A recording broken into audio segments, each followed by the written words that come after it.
From Project Camelot, and we're here with Bill Ryan and also Klaus Dona. And Klaus is a maverick archaeologist investigating the mysterious past that the powers that be don't want you to know about of humanity.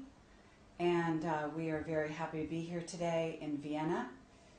And Klaus, tell us something about your beginnings and how you got into this amazing field. Several years ago, in 1987, I started with my first cultural exhibition from Austria to Japan, and in the last 20 years I did more than 25 culture exhibitions, like about the House of Habsburg, like Rubens and his time, Gustav Klimt and many others, mainly in Japan. And on my trips to Japan and back and in the hotel room sometimes, I was reading many books from very great authors about mysterious objects they found all over the world. And I have to tell you, at the beginning I was the most skeptic man of all. I didn't believe many of those things by myself. And so one day I thought it might be the best to make an exhibition with many of those artifacts in Vienna, and the scientists, they would have the chance to make a research on them, and we could find out if those artifacts are real, old or new made one. And so 1997 we started with my friend Reinhard Habeck. We started researching strange artifacts all over the world, and from the beginning on we were mainly concentrated only on artifacts which are in museums. So we found on our research in between 1.5 years, we found about 350 artifacts, and a museum director, a friend of mine, asked those museums if we could lend those artifacts for our exhibition 2001 in Vienna. After returning all the letters, the answers, we got one artifact accepted, and all the other artifacts could not be lended because of not in a good condition or used by themselves or many excuses. So everybody told me it's better you give up this project because it's impossible to get these artifacts. And as I never give up so easy, we started then 1.5 years before the planned schedule of the exhibition, researching by ourselves. We went to South America, to Mexico, to United States. We researched on internet, contacted East Asia and many countries in the world, and collectors and museums, other museums, and finally on the day of opening on 21st of June 2001, we could show in Vienna 470 strange artifacts. That sounds, Klaus, that must have been a really interesting personal journey for you, because if I understand you right, in a period of about 1.5 years, your learning curve about these objects and what they meant must have been almost vertical as you encountered more and more information and talked to more and more people. I would say it was hell. It was really tough. But it sounds like it's fascinating. Why was it so hard? Because first of all you have to find those artifacts, then you have to talk with the owners, with the museums, you have to build up trust level, you have to show that you are really serious, that you are able to do such an exhibition, and that's thanks of my experience in culture exhibitions. I could prove that I was handling like original paintings of Rubens, millions of dollars worth, so I could prove that I can handle very valuable artifacts, and finally we could really get 470, and I did not expect that all those artifacts, we had some scientists helping us, checking if those artifacts are original, and we never found they never found out that there is some new made artifact with it. So I changed from skeptic to really big surprised, and it was like once you go into this world and you find out that there are so many so interesting artifacts all over the world, you want to know more and more and more, and since those years I'm still researching, I'm still traveling, and the money I earn with my culture exhibitions I spend for the research and for the travel, for the travel expenses and all those things. Isn't this this because you were an expert on art to begin with, that you had this background, you were able to use the same kind of skills that you developed in investigating art?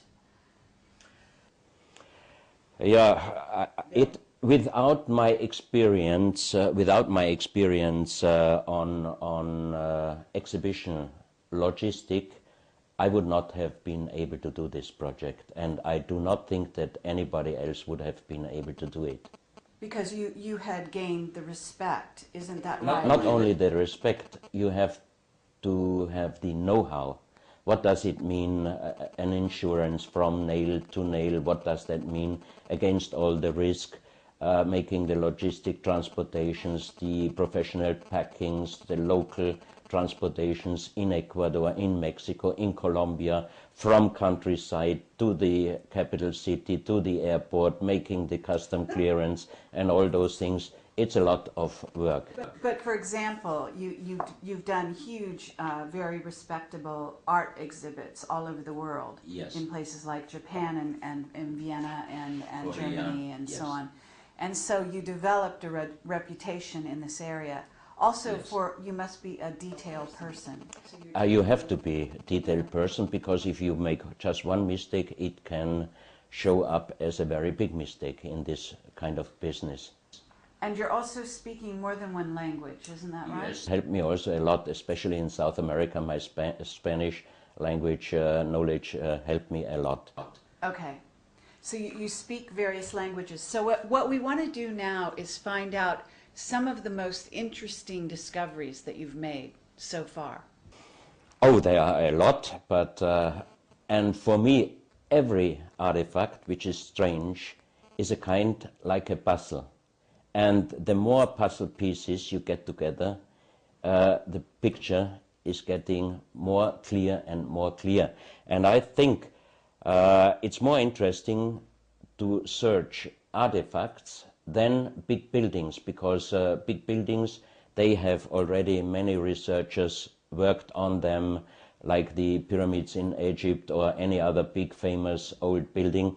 I think we should concentrate from now on more into details of artifacts, and artifacts can tell you a lot of stories, and many of those stories for me are especially now in our days very, very important, because many people are talking about prophecies and also about 2012 and what might happen and what could happen. For me, the very strange thing is that most of the unexplainable artifacts are made out of stone. And as you know, stone is the only material which does not change the surface even after 1,000, after 100,000, and even after million of years. Stone is stone and doesn't change the surface. If you talk about metal or iron or wood or any other material, after a certain time, those artifacts or pieces or culture artifacts will disappear. They will not be found. That's why most of the strange artifacts are stone. So many of the artifacts also show me that there must have happened several times in past a very big global catastrophe.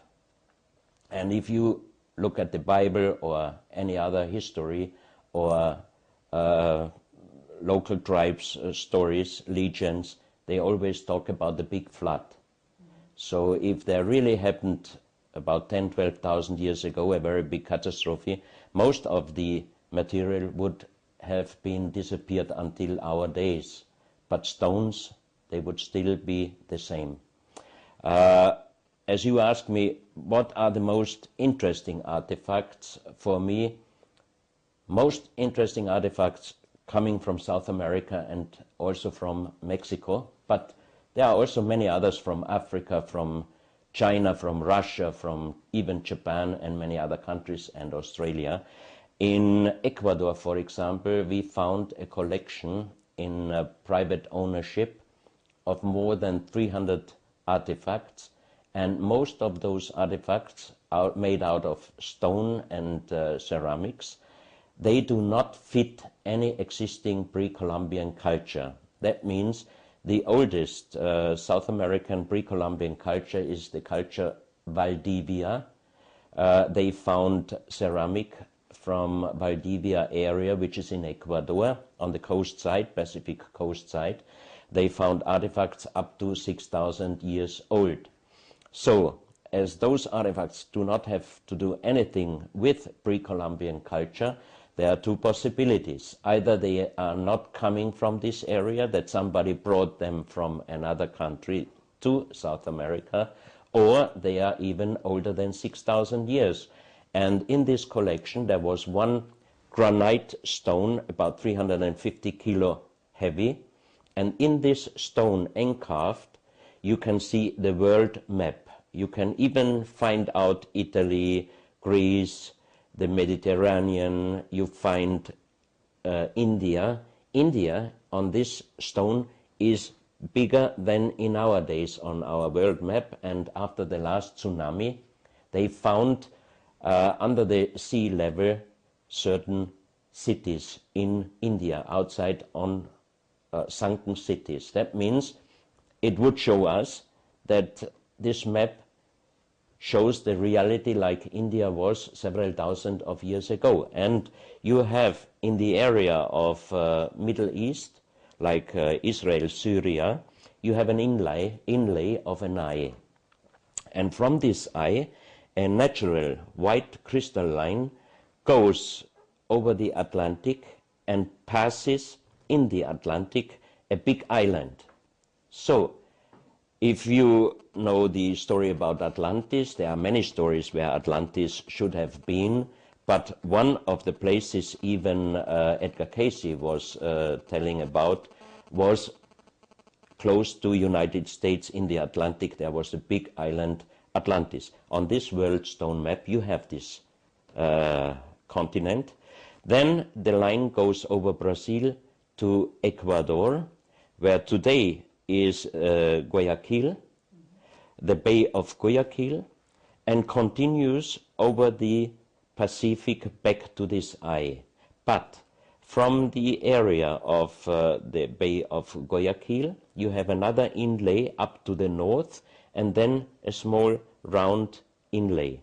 And exactly this is today's location where these artifacts were found.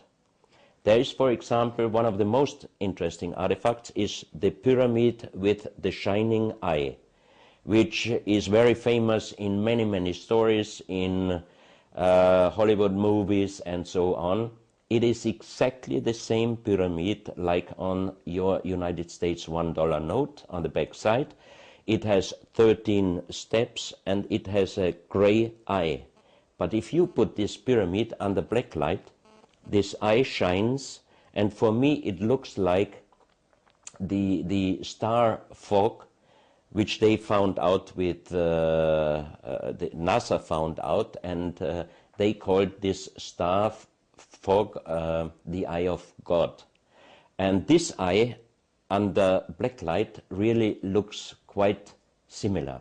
So it is a really shining eye, but only if you use black light. So now every scientist would say several hundred or thousand years ago they did not have ultraviolet or black light. Could be, could not be. There is also the story about the light in Egypt, that they used already electrical light, but they found batteries in Baghdad which are older than 3,000 years and they still give electricity. But another explanation I got in South America from some shamans, it could be if a very good shaman is taking some ayahuasca or some natural drugs, that this could change the view of eyes, and they explained me it could be like if you use LSD. I have no experience, but using LSD also people can see very special light effects with their eye. So there are several explanations. Other very important pieces from the same place in Ecuador is a stone cup, a big stone cup, and 12 little stone cups. The stone cups, the little stone cups, are all a little different size because they are handmade. So, but if you fill them completely up with water and you put the 12 small cups into the big cup is completely full. And another very strange thing is, if a stone material, and this is a kind of jade, they call it jadeite, if this stone has metal part inside, iron particles inside, it must be magnetical from both sides, from outside and inside. But this big cup is only very magnetical inside and nearly nothing outside. And I asked several very good geologists, and they said this is not possible. Usually, if there is iron material inside the stone, it should be from both sides same magnetical. So on the small cups, you have numbers, and they look very, very similar with the numbers of the Mayas, but a little different. For example, if 2 in the Mayan numbers is horizontal, on these small cups, the number 2 is the other way around. So it looks like, but finally it's a little bit different. And on the big cup, you have an inlay of a star constellation, and we found out through astronomers that this exactly star constellation would have happened about 12,000 years ago. So that means it could be that those artifacts are 12,000 years. And then on the other side, on the Pacific side, you have where there is now Japan and Taiwan. There is from the north until more down than Taiwan is, there is a long continent. And a few years ago, Professor Masahaki Kimura, the undersea geologist in Japan who researches on the huge monument in Yonaguni, which is a very huge stone monument underground, under the sea level, about 25 meters under the sea level. And his researches, he told me, and he wrote a book now about it, and he called it The Sunken Continent Mu. His researches tells him that from the northeast Japanese island, which is now belonging to Russia, the Sakhalin Islands, until farther down than Taiwan, there was once a long continent. And exactly as his researches shows him, you have the same inlay on this stone artifact from Ecuador. That means this stone map should be at least older than 10,000 years, but then the next very heavy question is, who was able 10 or 12,000 years ago to do a so perfect world map that you even can find out that Italy and Greece and some countries, I mean, it's very strange. So the ruins at Yonaguni, they were brought to the attention of English-speaking people by Graham Hancock. Yes. Is this someone whose work you follow, and are you in touch with him personally? Graham Hancock visited Professor Kimura, and Professor Kimura took him down to Yonaguni, to Iseki Island, and he was diving with Graham Hancock. He showed him part of it, because in the meantime, Professor Kimura found out many other things. Especially for me, one of the most interesting is a stadion with stairs and with seating rows, like an Italian, like a Roman Colosseum, but under the sea level. And Professor Kimura still in our days has problems with some Japanese and international colleagues, because they are saying that this big monument under the sea level is natural made, but I do not think that nature is so great that nature is doing even a stadium like a Colosseum.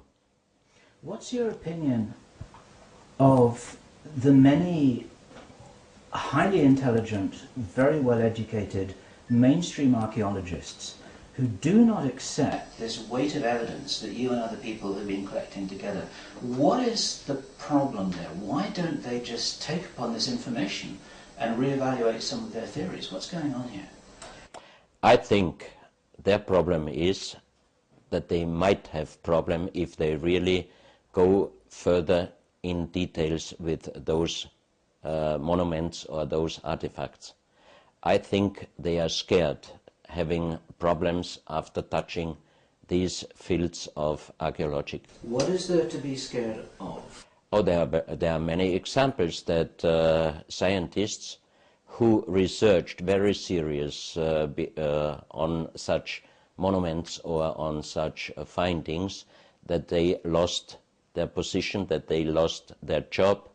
So I think this is the major problem. And another one, I think, is if one is really researching and finding out unbelievable and should not be results, that many of the other colleagues would immediately attack him openly through television, through newspapers, magazines, etc.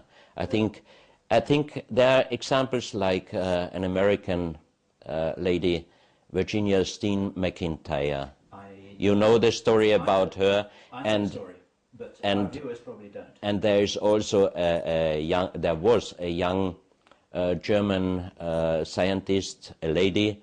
She found out, first of all, she found in textile of Egyptian mummies coca and tobacco particles. Which come from South America. Which only, yes.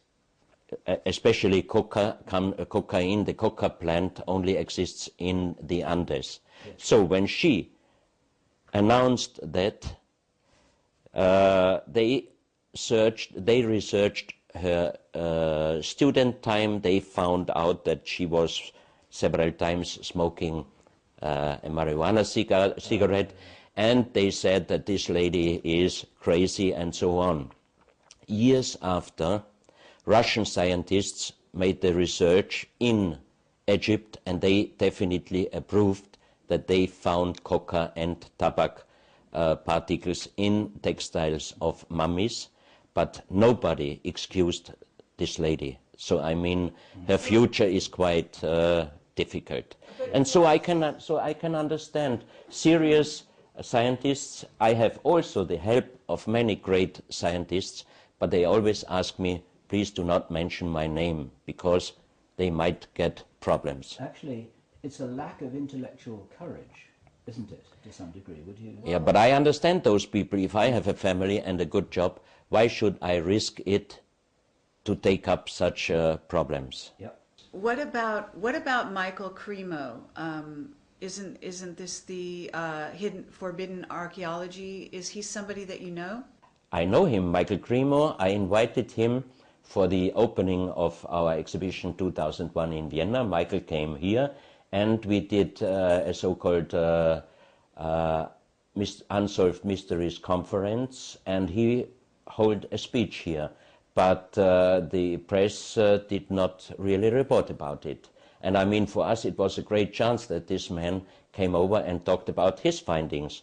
But for him it was also very interesting, because he could see personally some of the artifacts which he was writing in his books in original in our exhibition. So it was, for both of us, it was a good thing.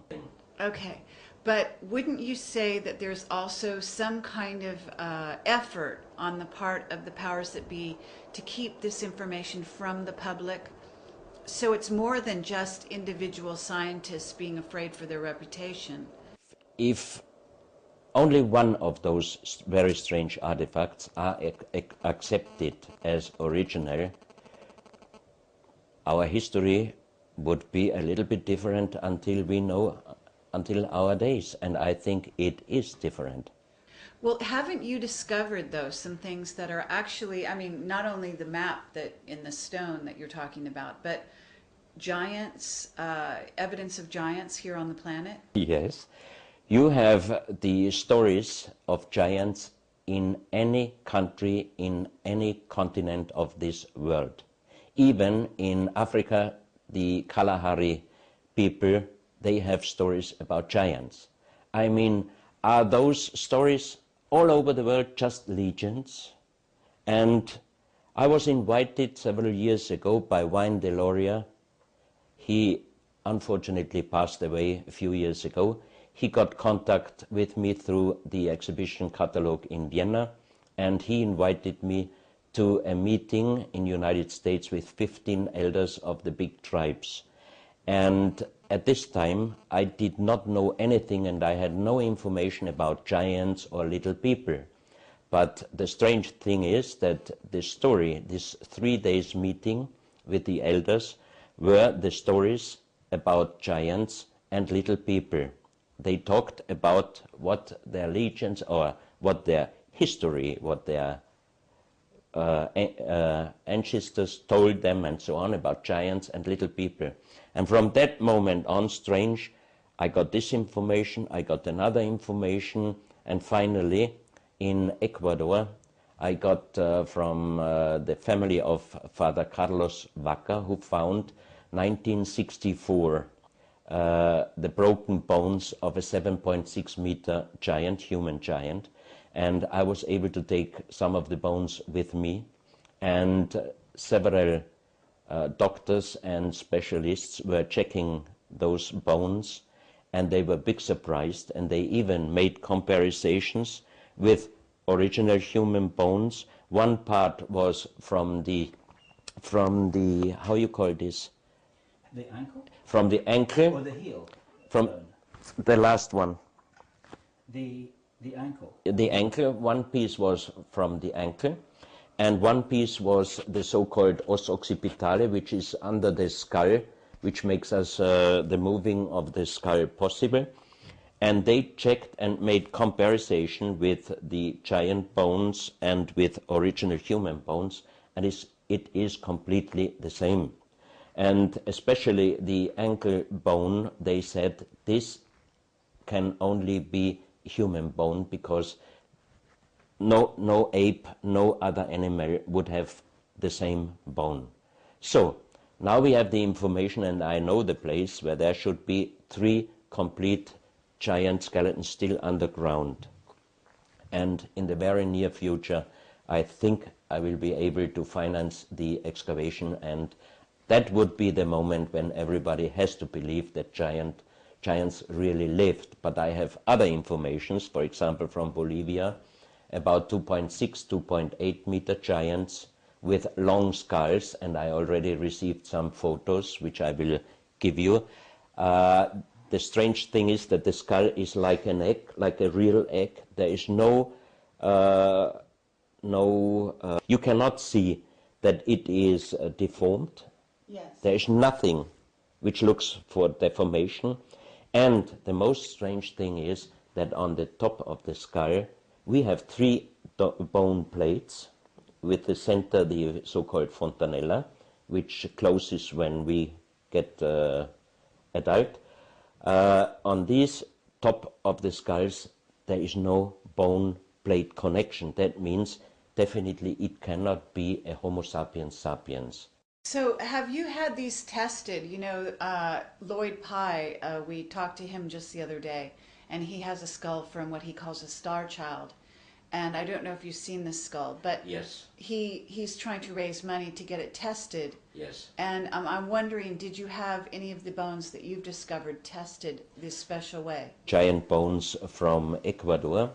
I have a friend who is the only archaeological DNA specialist in Austria, and he checked these bones, but he could not find any DNA, and he said up to 10,000 years there might be a chance to find DNA, but if bones are older than 10,000 years, you can forget, you cannot find any DNA anymore. And the good thing is that in this area where the bones were found, the earth is very hard, and so the water cannot go through the earth in this area. That means that the bones could stay there for, let's say, even more than 10,000 years. And the strange thing is, where those bones were found, the area is called in the Aymara language the cemetery of the giants. Let me first ask you a scientific question. It's not intended to be skeptical, but it's a genuine question which I have, which is now, if we convert this to feet for our American friends watching this video, you're talking about giants that are 15 to 25 feet tall. That's right.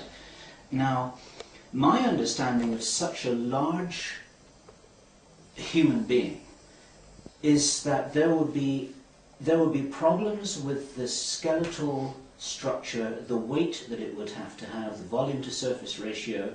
If you think about a large animal like an elephant or a rhinoceros, they move slowly, their legs are very thick.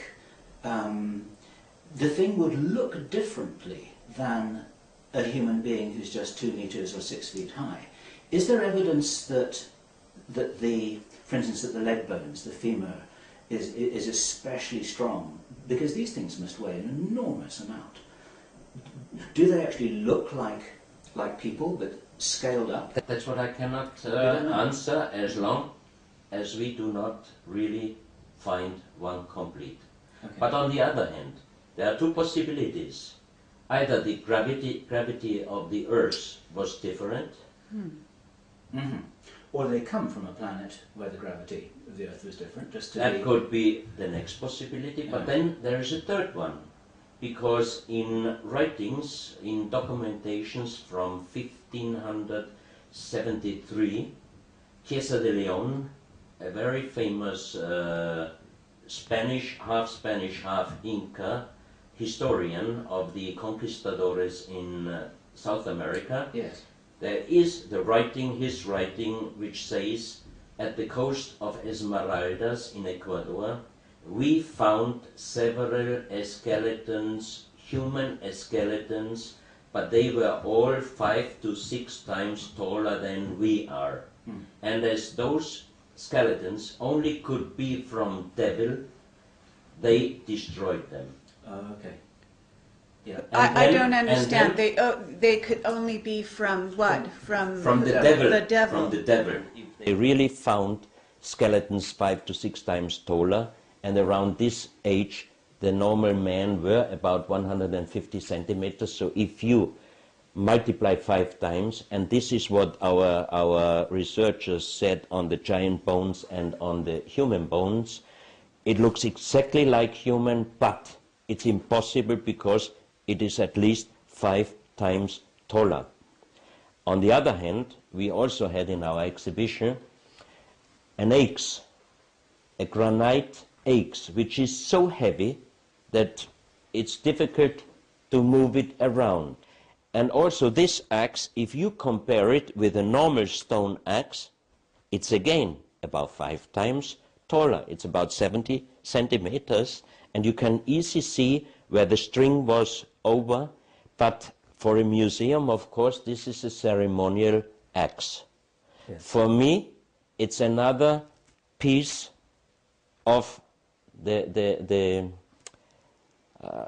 puzzle. Okay, but how could these men have lived a long time? In other words, does it mean that the gravity of the Earth had to be different back then? I cannot answer. Okay. I mean, what we have to do is age dating. How old are the bones? But even there, we have 2 possibilities: the C14 or the I don't know in English now the name, but all of these researches are quite expensive, and I cannot make on the one hand the researches abroad to find those pieces, to make the travels, to collect the pieces for an exhibition, to do the exhibition. On the other hand, each piece to check through scientists. I mean, this would cost really a lot of money. Okay, and I mean, well, I would like to ask you about that. How do you finance what you do? Because it's obviously very expensive to do these explorations. I'm using the money I earn with my real work, I mean with my culture exhibitions, I use to spend for the other side. Okay, well this is very admirable that you do this. You really have to be so passionate in order to pursue this. I mean, you must be just busy all the time. But isn't the same time, is that the same to you? Yes. What absolutely. you are doing? Yes. Well, I mean, it's not easy what we are doing. No, what we're doing it's is amazing. What we're doing is pretty much a full-time hobby, and you have a part-time hobby. It's a wonderful hobby to have, and it involves going places that some other people don't necessarily want to go, and it's very interesting to follow that journey. Let me just ask you 1 or 2 other questions here, because you made a couple of references to the pieces of the puzzle that you're putting together. Yes. Now, let me summarize what I think you are saying, and then I invite you to comment in depth, and that is that there is an accumulating amount of evidence from different researchers all over the world that there was a global civilization that was maybe 10 to 12,000 years ago, or maybe much older, that artifacts have been found all over the world that connect South America, Egypt, even Asian countries with the same sorts of things, and that some of the inhabitants of that ancient world seem to have been giants, and I know there's a biblical reference to that. There's this interesting biblical verse that says, and there were giants on the earth in those days. Yes. And nobody knows what that means, it's just a little statement. But what do you think was happening in this unknown area of prehistory, or pre-recorded history, which seems to be one which academic archaeologists almost all refuse to look at? And there's this huge sort of treasure trove of information and evidence that says what? What is it that all this means? I have not yet a real answer. I'm still researching, but coming back what you said about a global civilization.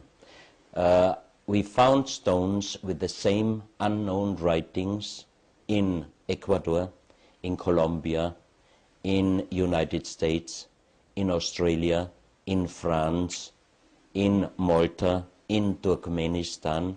That means, how could have been that?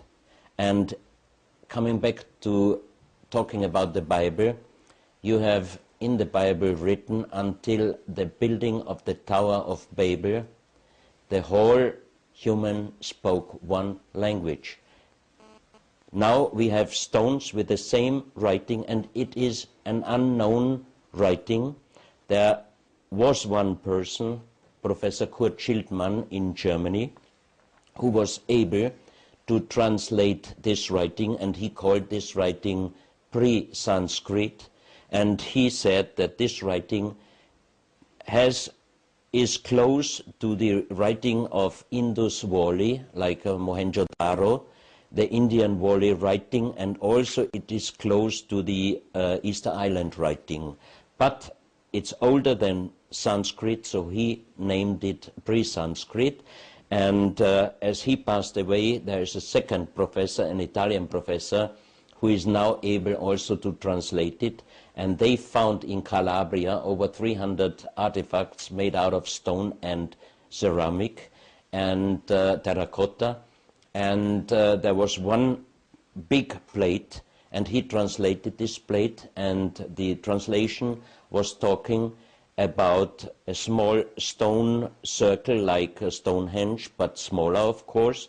It was writing about a mastodont, and it was writing that in this area also are the graves, underground graves of the sea kings. And a friend of mine, Adriano Forgione. This was his translation. That was his translation, yes. Right. And the area, the translation, where can we find this area? And because of this translation, my friend Adriano Forgione found the small stone circle, he found the mastodon statue, and he found with ground-penetrate radar that there is underground a huge tunnel system. So it was a correct translation? So that means you cannot translate something and then you find exactly what the translation says if it is not correct. How so is some... sorry, continue, please. So this also, and he was able to translate it because he took over part of the information from Professor Schildmann. So that means that also the translation of Professor Schildmann was correct, but nobody yet accepted it. You cannot translate something and then you find exactly what the translation says if it is not correct. And he was able to translate it because he took over part of the information from Professor Schildmann. So that means that also the translation of Professor Schildmann was correct, but nobody yet accepted it. It would be possible with this know-how to translate those information on the stones. It could give us a lot of information of our past. Now, if there's evidence there that Professor Schildmann was on the right track, what else does he say? What else has he got from these translations that we haven't been able to check? What else? What does he think it's about? He wrote a book by himself. He published only a few hundred pieces. I have one. It's in German and English translated, and many of the stone translations are talking about big catastrophe of flying objects. What years